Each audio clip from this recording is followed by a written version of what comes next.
이번 시간에는 여러분 리더십의 서번트 리더십이 있지 않습니까? 그래서 서번트 리더십을 통한 변화하는 실천 현장을 함께 공부하는 시간을 갖도록 하겠습니다. 서번트 리더십 하면 여러분 많은 이야기를 들었겠지만 섬김의 리더십, 저는 개인적으로 서번트 리더십을 사회복지적 리더십으로도 이렇게 사용하고 있습니다. 어떤 내용을 공부할까 하다가요, 첫 번째는 서번트 리더십이 무엇인지 한번 정리하는 시간을 갖도록 하겠습니다. 두 번째는 복지 경영의 매니지먼트라고 있는데요, 우리가 경영학이고 마케팅이기 때문에 복지 경영 속에서의 매니지먼트, 다시 말하면 마케팅을 어떤 식으로 정리하고 또 이용하고 또 활용할 것인지 함께 생각하는 시간을 갖도록 하겠습니다. 다음은 복지 경영을 위한 셀프 디아그노시스, 다시 말하면 자기를 한번 진단해보는 시간을 갖도록 하겠습니다. 다음은 복지 경영의 소셜 워커로서 이 사회복지적인 측면에서 복지 경영을 어떻게 바라보고 어떻게 진행할 것인지 한번 살펴보는 시간을 갖도록 하겠습니다. 자, 서번트 리더십 어떻게 생각하십니까? 서번트 리더십은 나름대로 누구를 섬기고 또 그를 위하고 또 우리 그린립이라고 하는 서번트 리더십의 창립자 또 그 부분의 창시자인 사람은 서번트 리더십은 부하를 섬기는 것이다, 이렇게 이야기를 하고 있죠. 그래서 이런 나눔과 섬김에 대한 부분을 좀 이렇게 상징적인 한번 그림으로 생각해 보았습니다. 그래서 우리가 어떻든 간에 나눔과 섬김에 대한 역할을 서번트 리더십의 제일 좋은 조건으로 두었다는 것도 생각을 하고요. 서번트 리더십을 하나씩 좀 세분화시켜 보면요, 서번트라는 단어에다 플러스 리더십에 대한 합성어가 서번트 리더십이다, 이렇게 이야기를 하는 것이죠. 그래서 종으로서의 섬김, 섬김으로서의 리더, 이런 부분을 기억하시면 되겠고요. 그 다음에 신뢰와 믿음이 바탕으로 된 그런 개방적인 가치관이다, 이것을 서번트 리더십이다, 이렇게 기억하시면 좋겠습니다. 다음은 그린립이 먼저 다른 사람을 섬기고자 하는 자연스러운 욕구에서 출발하는 것이 바로 서번트 리더십이다, 이렇게 설명을 하고 있습니다. 그래서 서빙이라고 하는 이 남을 섬기는, 여기 ing가 붙어 있죠. 서브에다가 서비스에다가 ing가 붙은 거죠. 그래서 직원의 성공과 성장 촉진, 조직의 목표를 달성하는 이것이 바로 서빙이고, 이것이 바로 서번트 리더십이 가져야 될 가장 중요한 키포인트다, 이렇게 이해하시면 되겠습니다. 자, 서번트 리더십의 자세 중에 어떤 자세를 가져야 될까요? 첫 번째는 나름대로 자기 자신을 서번트로서, 서포터로서 서포트한다, 이 서번트 서포트로 인식하는 것이 무엇보다 중요한 가장 첫째 조건이고요. 두 번째는 가장 가치 있는 사람이 뭐냐? 가치 있는 자원이죠. 가치 있는 자원이 바로 사람이다 라는 거, 그렇죠? 또 나아가서는 늘 학습하는 태도가 중요하고요. 그 다음에 듣는 마음이죠. 경청하는 마음. 그 다음에 설득과 대화로 업무를 추진하며, 그 다음에 커뮤니티를 형성하고, 그 다음에 권한 위임 속에서 리더십을 공유하는, 그리고 그것이 곧 다른 사람을 발전하게 하는, 이런 부분으로 이해하시면 좋으리라 생각을 합니다.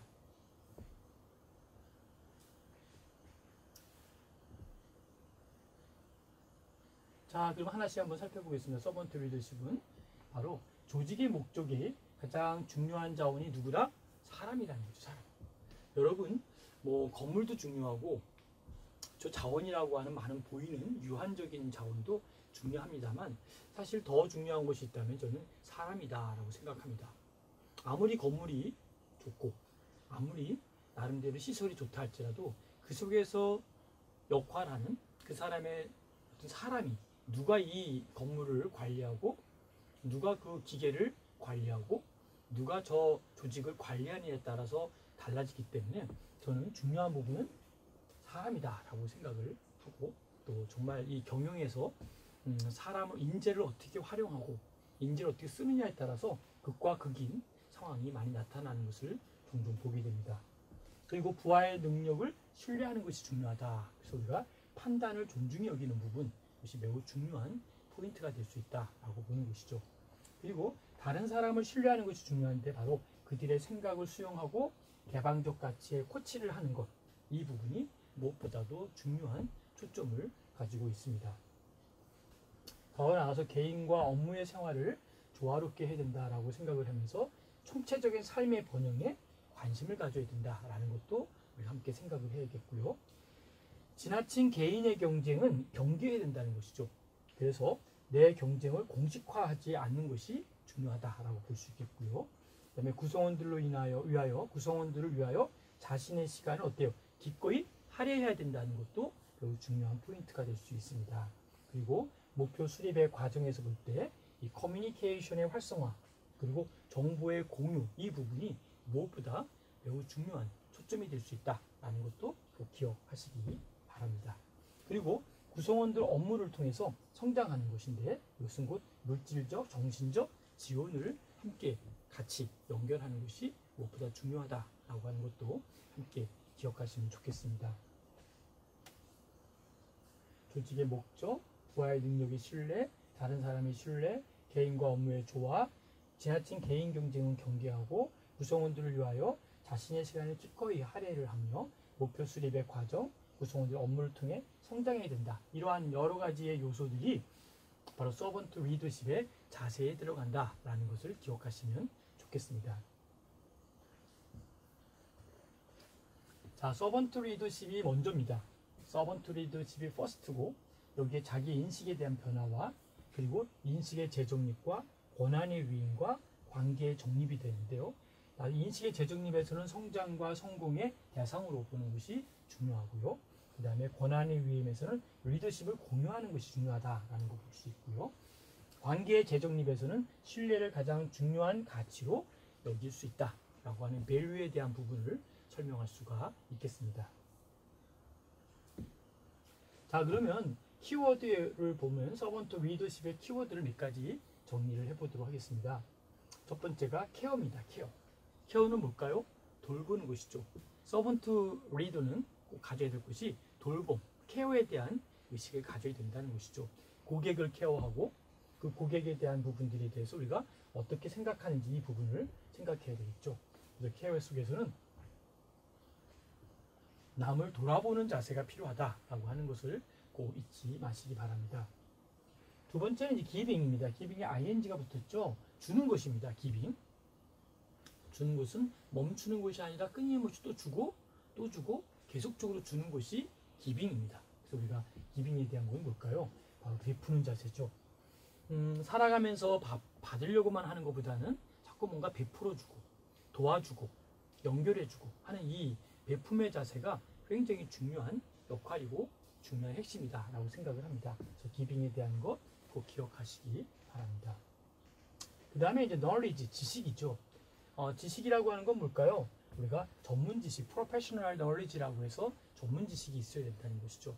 그래서 우리가 지식에 대해서는 끊임없이 연구하고 공부하고 또 준비하는 이러한 knowledge의 자세가 있어야 된다라는 것도 중요한 하나의 키포인트입니다. 그 다음에 이제 리메이킹인데요. 어게인 메이킹이죠. 쉽게 말하면 re라고 하는 것은 again의 뜻인데 다시 만드는데 make가 아니라 ing 붙였어요. making.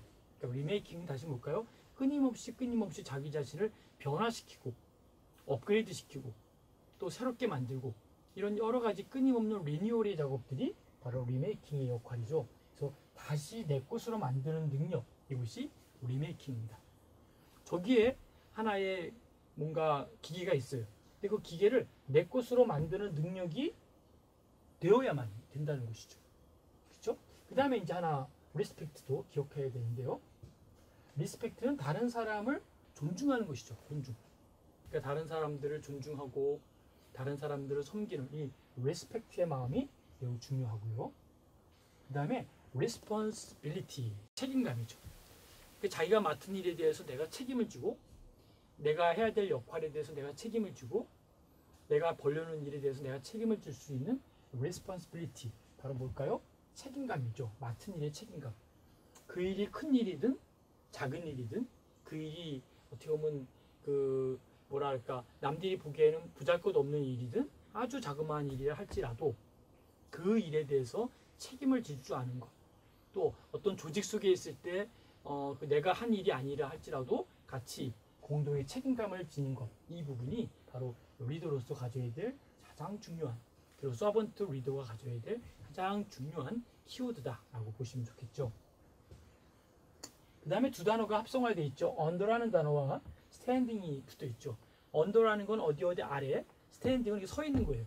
서 있어서 ing 형태로 현재 진행형이죠. 그게 바로 뭘까요? 바로 이해라는 거죠. 이해. 그러니까 우리 살아가면서 care, giving, knowledge, remaking, respect, responsibility, understanding이라고 하는 이 단어가 필요하듯이 남을 돌아보는 자세, 베푸는 자세, 전문지식, 내 것으로 만드는 능력, 다른 사람을 존중하는 것, 맡은 일의 책임감, 이해력이 풍부한 것이 무엇보다 가장 중요한 하나의 요인이고 중요한 포커스가 된다라고 이해하시면 좋겠습니다. 그 다음에 이제 기억할 것 중에 하나가요. 바로 복지에 관한 경영, 웰페어 매니지먼트입니다. 자, 복지 경영 여러분이 많이 이제 들어보셨고 제 수업 시간에도 종종 많이 어필을 했습니다. 저는 복지 경영이라는 부분이 이제 앞으로의 복지의 새로운 패러다임과 복지 경영이 이러한 복지 영역에서 새로운 하나의 블루오션이죠. 블루오션이 될 것이다라고 생각을 합니다. 레드오션에서 블루오션까지 넘어가는 과정 속에 복지와 경영, 웰페어 플러스 매니지먼트가 서로 융합되었다. 이렇게 기억하시면 좋겠습니다. 그래서 이런 복지 경영에 대한 의미를 여러 사진으로 한번 정리를 해봤지만 이러한 여러 가지 다양성 속에서 중요한 것은 움직이고 있고 생명력이 있고 활동력이 있는 그러한 뭔가 역동적인 분위기가 저는 복지 경영이다. 이렇게 보이는 상황을 말씀드리고 싶습니다. 자, 그럼 복지 경영의 시각에서 볼 때 우리나라의 사회복지의 발달 단계가 어떤 단계를 거쳐서 오는지 한번 살펴볼 필요가 있겠죠. 첫 번째는 개인적 자원봉사의 단계였고 자선의 조직화 단계였고 전문화와 권리의 주장이었다면 이제는 경쟁적 시장의 단계로 너무 올라간 거죠. 그러니까 이제 참 자선회와 자선과 어떤 조직화의 단계로 넘어갈 때가 우리 사실은 과거에 사회복지 현장의 그 분위기고 느낌이고 또 초창기 때 사회복지는 그랬다 할지라도 지금은 이제 전문화와 권리 주장의 단계를 넘어서 경쟁적인 시장의 단계, 마켓의 단계다라고 하는 것 기억하시면 좋겠습니다. 그래서 복지 경영의 시각에서 한번 살펴보면 미국 경영학의 출발이 바로 테일러의 연구에서 시작이 됐다는 것, 그 다음에 또 생산 증대의 목적 인간을 목적 인간을 과학적으로 관리하는 데 중점이 되었다. 그 다음에 사회복지가 나아갈 방향은 복지경영이다. 사회과학과 복지경영의 시각에 대한 효율성과 효과성을 재정비하고 그다음에 준비해야 된다라는 것도 기억하시고요. 과학적이고 체계적인 경영학의 이론과 실천에서 진행될 때 매우 중요한 부분이다라고 볼 수 있겠고요. 복지의 주체와 객체와 모두 희망의 복지다라고 생각을 했죠. 그래서 희망의 복지에 대한 하나의 컬럼들을 쭉 모아가지고 그거를 희망의 복지라고 하는 이름으로 나름대로 지식을 모아서 하나의 컨텐츠로 만든 것이 바로 희망의 복지다. 이렇게 기억하시면 되겠습니다. 그다음에 복지 경영의 필요성을 한번 살펴볼 필요가 있겠죠. 그래서 지역사회의 환경에 대한 변화가 무엇보다 중요하다라고 하는 것을 볼 수 있겠고요. 두 번째는 나름대로의 그 지역사회 환경 변화 중에 첫 번째죠. 급격한 사회 변화로 인한 다양한 사회 문제의 출현이 생기게 되고요. 두 번째는 수용자 중심, 그다음에 서비스 제공과 수용자 중심 서비스 제공이죠. 수용자 중심 서비스 제공과 사회복지 대상의 증대와 보편화가 이루어지고 있다라는 것도 기억하시면 되겠습니다. 셋째는 지역복지 패러다임의 변화와 복지 공동체로의 전환이 또 무엇보다 중요하다라고 볼 수 있겠고요. 네 번째는 복지 공동체 실현을 위한 관련 기관 간 네트워크가 필요해서 변화라는 단어를 사용하고 있다는 것이죠. 그래서 지역사회의 환경의 변화가 이런 디자인의 흐름으로 진행되고 있다는 것을 꼭 기억해 주시면 좋겠습니다. 자, 왜 복지 경영이 필요할까요? 그 첫 번째 타이틀이 사회복지의 위기입니다. 위기. 사회복지가 정말 위기의 상황에 지금 처해 있다는 이 현실을 우리가 좀 묵도해야 될 거라고 생각이 들고요. 더 나아가서 지금의 복지 서비스는 혼란스럽고 특별히 선별복지 시대에서 보편적 복지 시대로 전환되고 있는 이런 시점에서 매우 혼란스러운 사회복지의 새로운 위기에 또 다른 직면했다라는 것도 우리가 기억하시면 좋겠습니다. 그래서 새로운 복지 환경 속에서의 그 위상과 책임을 다하는 과제를 검토할 시기가 지금의 히어 앤 나우의 시기다라고 볼 수 있습니다. 즉, 복지경영의 시대에 처하여 사회복지 현장의 새로운 역할과 이에 대한 태도의 변화가 매우 심각하게 준비되고 있고 또 그 부분을 함께 과제로 삼고 나가야 될 것이다 라는 것도 기억하여 주시기 바랍니다. 자, 여러분, 복지경영의 필요성을 한번 살펴볼 필요가 있습니다. 왜 사회복지에서 플러스 융합적인 경영을 왜 도입했을까요? 사회복지를 저도 오랫동안 하면서 보고 느끼고 생각한 것 중에 하나가 사회복지가 너무 의존적이라는 것이죠. 다시 말씀드리면 사회복지는 누군가가 원조해주거나 어떤 재정적인 지원이나 어떤 서포트가 없이는 홀로 서기가 어려운 그러한 분야가 바로 사회복지가 아닌가라고 생각을 해봅니다.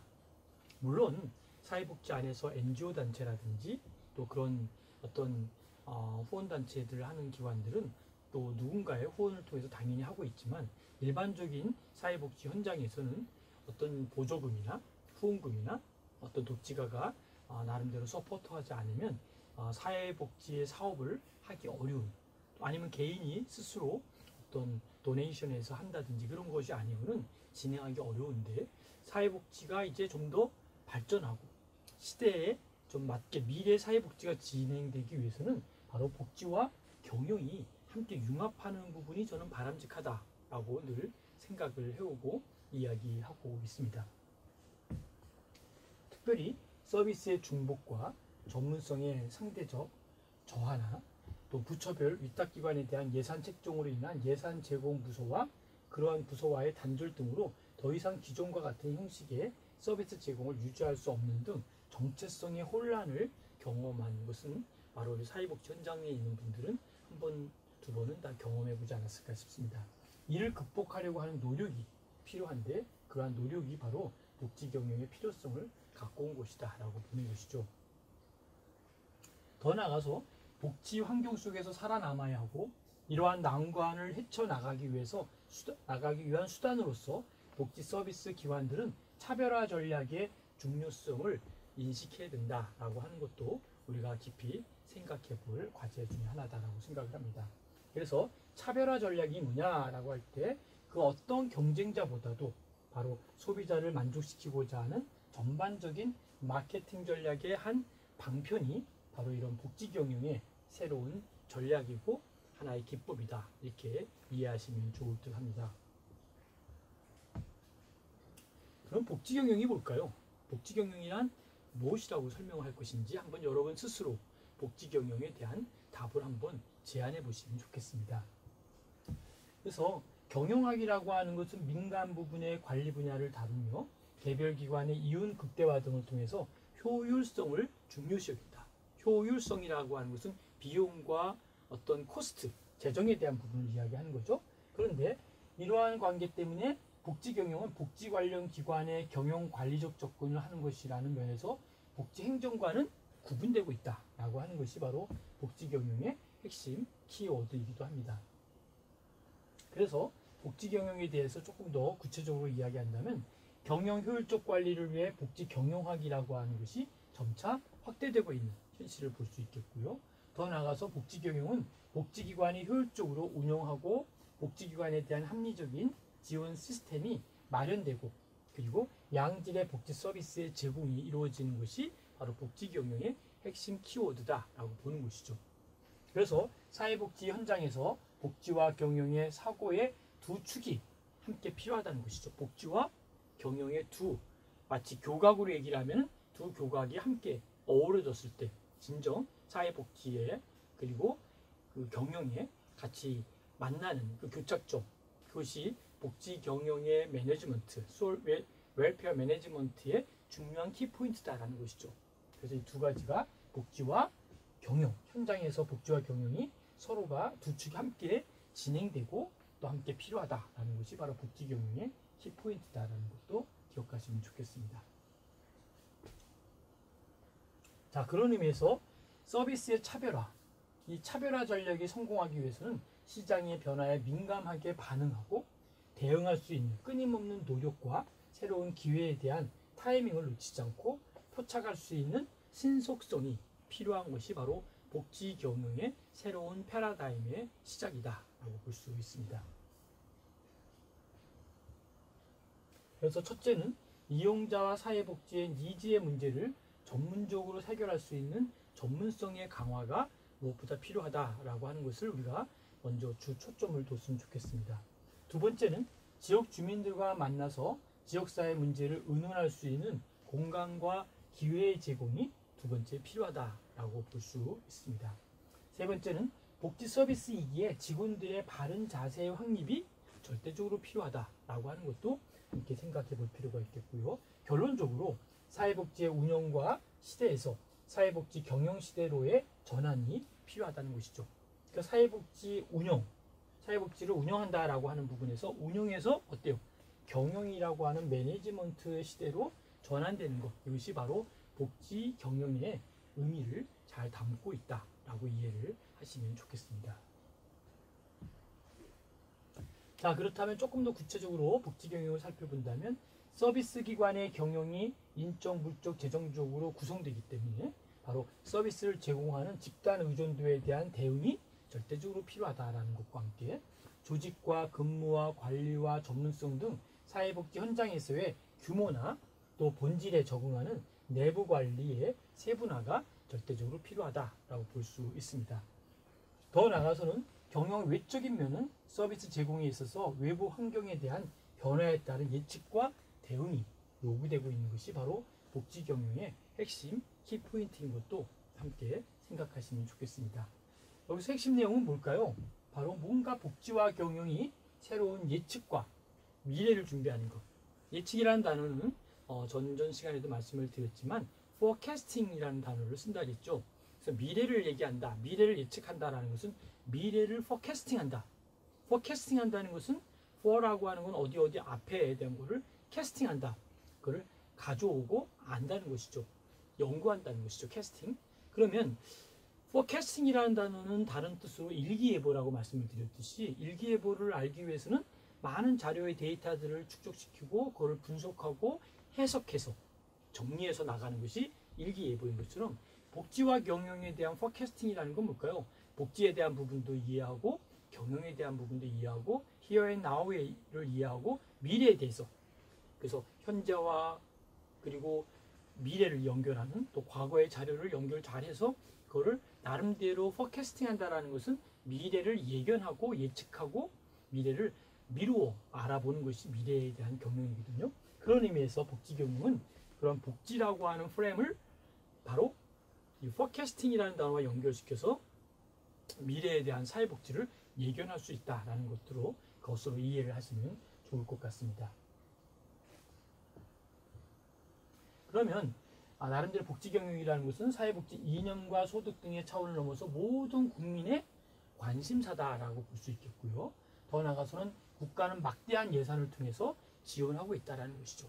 막대한 예산을 투입시켰는데 저는 여기에 복지경영이 필요하다는 것은 그냥 무조건적으로 금액만 높여서 측정하는 것이 아니라 그 금액을 주고 거기에 맞는 합법적인 일을 하면서 그거에 따른 나름대로 데이터 분석도 하고 폴로업 작업을 해서 차후에는 뭐 100억이 들어갔던 돈을 다음에는 70억으로 투입시킨다든지 왜?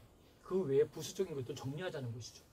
그리고 뭐 30억만 지원한다든지 다시 말씀드리면 많은 돈을 투자했다고 해서 좋은 것이 아니라 많은 돈을 투자한 것은 두 번째 문제고 투자한 것만큼 다시 말하면 10억을 투자했으면 10억만큼 뭔가 거둘 수 있는 그러한 작업과 자료가 무엇보다 필요하다는 것이죠. 근데 거둘 수 있는 그 자원과 자료가 비비하다면 우리 한번 생각해 볼 필요가 있다는 것이죠.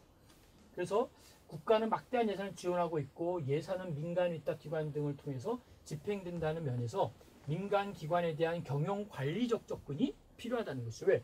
수십억 수백억이 들어왔는데 그 예산이 합리성과 합법적인 것과 정말 서비스 만족을 위한 고객 감동을 위한 또 고객에게 정말 필요한 부분을 잘 전달할 수 있는 이러한 경영적 관리 접근이 무엇보다 필요한 것이 오늘의 시대다라고 볼 수 있는 것이죠.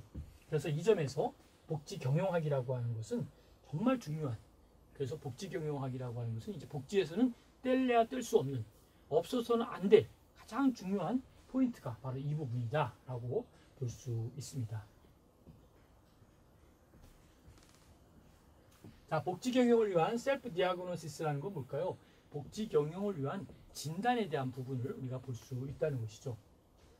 그래서 어떻게 이 부분을 전달할 것인가, 이 진단을 어떻게 할 것인가 라는 생각을 갖고 한번 복지 경영을 통한 셀프 디아그노시스, 나 자신을 한번 진단해보는 시간을 갖도록 하겠습니다.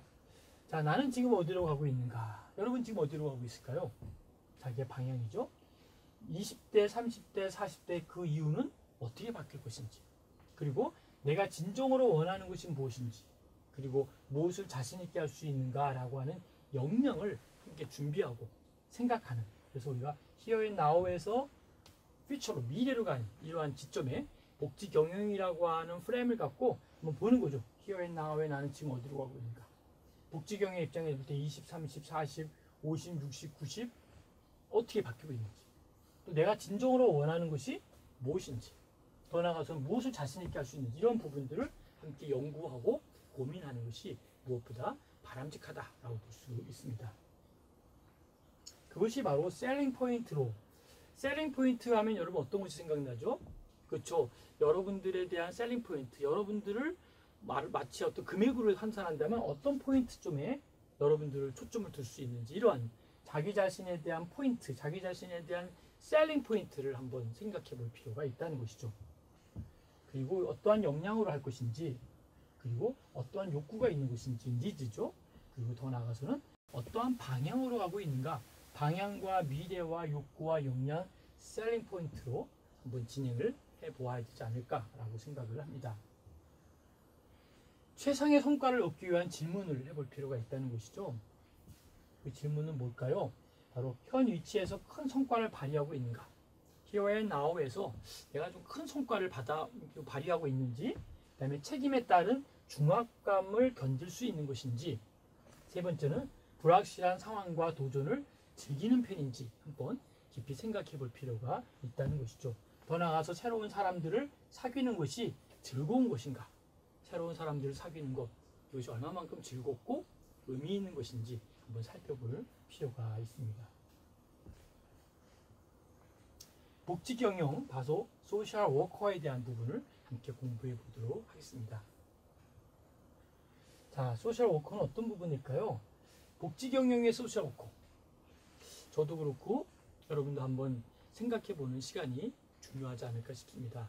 왜냐하면 이런 복지 경영이라는 단어가 이제 일반화되어져 가고 있고, 많은 대학에 지금 복지 경영학과가 신설되고 있고, 또 심지어는 그 석박사 과정에 그 복지 경영학 석사와 박사를 배출을 하고 있습니다.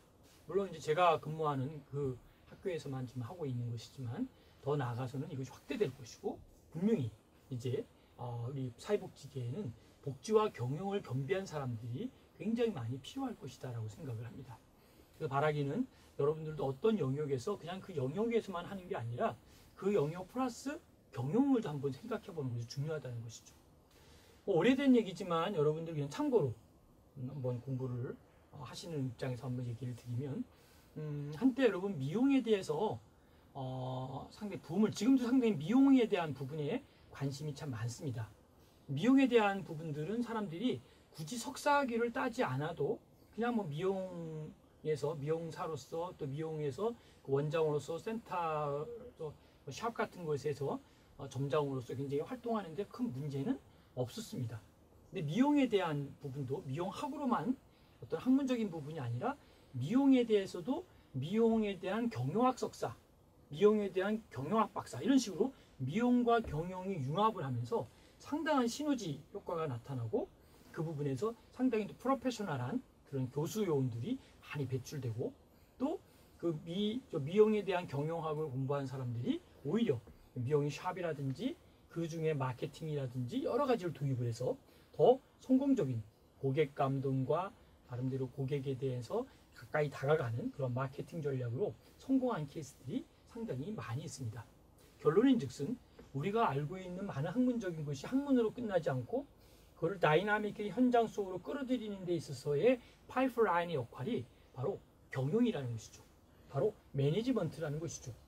그런 의미에서 어떻게 그 매니지먼트를 하느냐에 따라서 그 매니지먼트가 성공할 수도 있고 아니면 실패할 수도 있고, 그리고 그 성공과 실패의 기로점에서 우리는 많은 것들을 생각하게 되고 많은 것들을 또 고민하게 되고 또 많은 성취감을 가질 수도 있다라는 것이죠. 그런 의미에서 복지경영의 소셜 워커를 어떤 식으로 보아야 될 것인지 첫 번째 생각할 것 중에 하나는 바로 휴먼 서비스, 그 다음에 오가니제이션이라는 단어를 한번 뽑았습니다.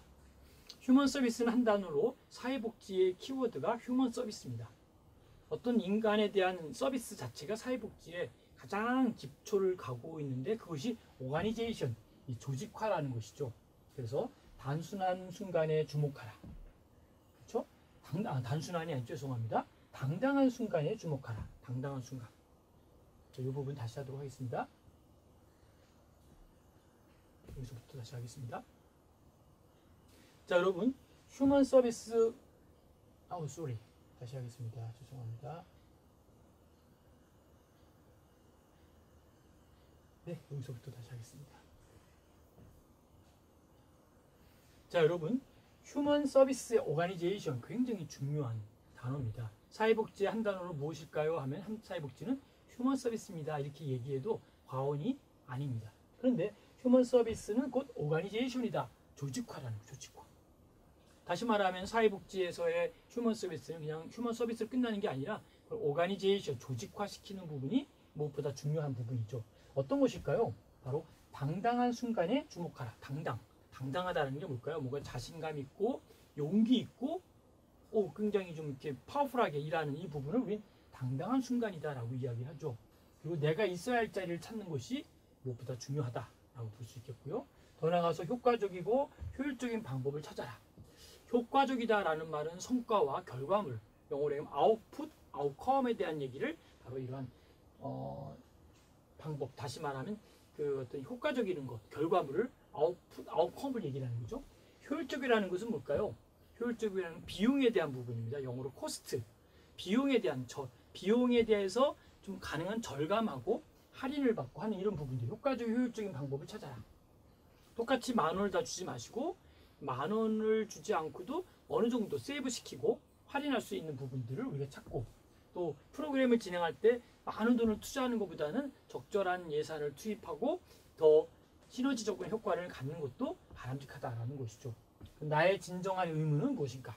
나의 진정한 의무, 내가 해야 될 정말 진정한 의무는 무엇일까? 이런 부분을 함께 생각해 보시면 좋을 것 같습니다. 여기에 휴먼 서비스의 비헤이비어, 행동을 얘기하는 거죠. 그래서 아까 말한 대로 나름대로 휴먼 서비스는 뭡니까? 그러니까 오가니제이션을 얘기했고, 그 다음에 비헤이비어, 행동에 대한 얘기를 하는 거죠. 자신을 위한 캠페인의 시작이다. 자신을 위한. 자, 자신을 위한 캠페인이 누굴까요? 저는 누구입니다. 라고 하는 그러한 자기 자신의 PR, 그렇죠? 자기 자신에 대한 하는 일, 내가 어떤 사람입니다. 라고 전달하는 것, 이 자체가 자기 자신을 위한 캠페인의 시작이다라는 것이죠. 그리고 1일 목표 리스트에 놀라운 효과가 있다라는 것이죠. 그래서 1일 목표 리스트에 놀라운 효과를 위해서는 어떠한 역할과 어떠한 의미가 있는 것인지 한번 생각해 볼 필요도 있겠고요. 그 부분에 대한 우리 구체적인 것으로 feeling, thinking, behaving. 자, 이번 클래스에서 가장 많이 썼던 단어 중에 하나가 feeling, thinking, behaving. 다시 말하면 FTB라고 하는 공식을 많이 이야기했죠. 여러분이 어떤 메모가 된다면 삼각형을 그리고 맨 위에 F인 feeling, 왼쪽에 T라고 하는 thinking, 오른쪽에 behaving, 그리고 가운데다가 self를 넣으면 셀프 자체, 자 자신을 감정, 생각, 행동이라고 하는 이 세 가지 채널로 나 자신을 클로즈 시킬 수 있다는 것이죠. 그래서 클로즈화 시키기 위한 feeling, thinking, behaving, 그 자체를 통해서 우리는 셀프 컨트롤까지 나 자신을 통제할 수 있고 조종할 수 있고 하는 부분이 무엇보다 중요한 포인트가 된다는 것도 이해하시면 좋겠습니다. 그 다음에 이제 미션입니다. 휴먼 서비스는 미션이다. 꿈과 비전을 현실로 바꾸는 것이 중요하고요. 다음에 빵이냐 의무냐, 의미, 왜 미닝이죠. 미닝. 빵이냐 미닝이냐, 미션에 대한 중요성, 미션 선서의 작성, 이런 부분들이 바로 이러한 휴먼 서비스의 미션에 대한 부분이죠. 자, 여러분에게 묻고 싶습니다. 여러분의 미션은 무엇일까요? 여러분은 어떤 미션을 갖고 계신지 한번 생각해 보시기 바랍니다. 더 나아가서 이제 복지 경영가로서 성공하기 위한 7가지 원칙이 있습니다. 첫 번째 원칙이 뭘까요? 헌신하라. 헌신하라. 여러분, 헌신하지 않고는 이 조직을 살릴 수가 없습니다. 조직을 살리기 위해서 가장 중요한 부분 중에 하나는 헌신하는 겁니다. 자기 자신을 들여서 헌신하는 것. 이 부분이 중요한 포인트고요. 두 번째 원칙이 뭘까요? 즐겨라. 여러분, 어떤 일이든지 억지로 하게 되면 사고가 나고 탈이 생깁니다. 즐거운 마음으로 할 때 우리는 에너지도 2배, 3배, 10배 이상 에너지가 생기죠. 왜? 즐거운 마음으로 하다 보니까 그런 것이죠. 공부도 그렇고 사업도 그렇고 여러분이 어떤 미션에 대해서도 즐거운 마음으로 하라라는 것 기억하시기 바랍니다. 세 번째는 찾아라. 가만히 있지 마시고 찾아야 돼요. 그렇죠? 그 여러분들이 어느 곳에 가서 할 때 어떤 분들은 찾는 분이 뭘 찾냐면은 내가 도와줄 일이 없을까? 또 내가 고쳐야 될 부분이 없는 것인지 하고 막 다니면서 집들도 돌아보고 문제가 생기면 그 부분을 도와주고 인정해주고 서포트해주고 더 나아가서 그 부분에 대해서 신뢰감을 주고 그러면 그분은 굉장한 파워풀한 일을 하는 것이죠. 찾는 것. 네 번째는 도전하라. 우리 다 부딪혀보면 내가 올라가기 어려운 그런 벽들이 있고 어려운 상황이 생기기도 하고 더 높이 뛰기 위해서 좀 더 크게 자기를 높이는 사람들도 없지 않아 있습니다. 그러나 그런 것처럼 우리가 나를 도전해서 내가 할 수 있는 일들을 못하더라도 다시 도전해서 그걸 할 수 있도록 노력하는 그 도전하는 마음이 무엇보다 중요하다라고 볼 수 있습니다. 다음에는 혁신하라. 우리 많이 들었죠. 혁신. 혁신에 대한 부분에 대해서 우리가 많은 얘기를 들었지만 그냥 무의미하게 아니면 그냥 시간 가는 줄 안주하는 게 아니라 끊임없이 혁신하고 끊임없이 도전하고 또 혁신하는 그런 혁신의 새로운 모델이 계속 만들어지는 것이 무엇보다 중요하다라는 것도 기억하시면 좋겠습니다. 다음에는 학습하라. 뭔가 러닝하는 러닝. 그러니까 공부가 공부로만 끝나는 게 아니라 그 공부를 통해서 뭔가 전달되고 또 전달되고 전달되어서 새로운 패러다임을 만들 수 있는 부분이 바로 이러한 학습에 대한 부분이다라고 볼 수 있다는 것이죠. 다음은 확실히 알아. 뭘 했는데 확실히 메모하고 확실히 정리하고 확실하게 하지 않으면 이 부분은 상당히 좀 무모한 일로 정리될 수 있고 문제될 수 있고 또 힘들어질 수 있다는 것도 기억하시면서 확실히 하라라고 하는 부분에 초점을 맞추기를 바랍니다. 그래서 헌신하라, 즐겨라, 찾아라, 도전하라, 혁신하라, 학습하라, 확실히 하라. 이 부분이 상당히 핵심적인 키포인트가 된다라는 것도 기억하시면 좋겠습니다. 여기 보면 열정 없는 성공은 없다. 이 모든 것들을 하기 위해서 우리가 뭐 해야 될까요? 열정을 가져야 돼요. 열정. 에너지도 갖지만 열정적인 에너지를 갖고 그 일을 추진해 나갈 때 반드시 좋은 결과가 있을 것이다 라고 볼 수 있습니다. 이제 고민해 볼 필요가 있습니다. 어떻게 하면 우리가 또 내가 훌륭한 리더가 될 수 있을 것인지, 어떻게 하면 내가 우리 조직에 대해서 정말 서번트 리더십을 갖고 잘 섬길 수 있는 것인지 함께 고민하면서 나가야 된다는 것이죠. 고민하는 것이 프로페셔널이라는 사람이라 한다면 조금 더 이 부분을 뛰어넘는 스페셜리스트한 사람이 되어야 된다는 것이죠. 저와 여러분들은 프로입니다. 그러나 좀 더 노력하고 애쓰다 보면 여러분들은 프로페셔널 플러스 스페셜리스트 사람이 되는 거죠. 프로페셔널한 영역은 어떻게 보면 굉장히 많은 영역이지만 스페셜리스트는 여러분만이 할 수 있는, 여러분만이 독보적으로 할 수 있는 그러한 능력이 스페셜리스트다. 이렇게 설명을 할 수 있습니다. 어떻습니까? 여러분, 긴 시간 동안 우리가 하나씩 두 개씩 공부를 해왔죠. 여러분들이 공부한 이 모든 것들이 정말 바람직하게 뭔가 리더십의 참된 리더십이 되길 바라겠고요. 특별히 그 많은 리더십 중에 서번트적인 리더십을 여러분이 한번 소유하시고 그 부분에 대해 실천하고 그 일을 위해서 우리가 함께 연합하고 또 함께 노력하는 그러한 저와 여러분이 되시기를 바라겠습니다. 수업 여기까지 하도록 하겠습니다. 수고하셨습니다.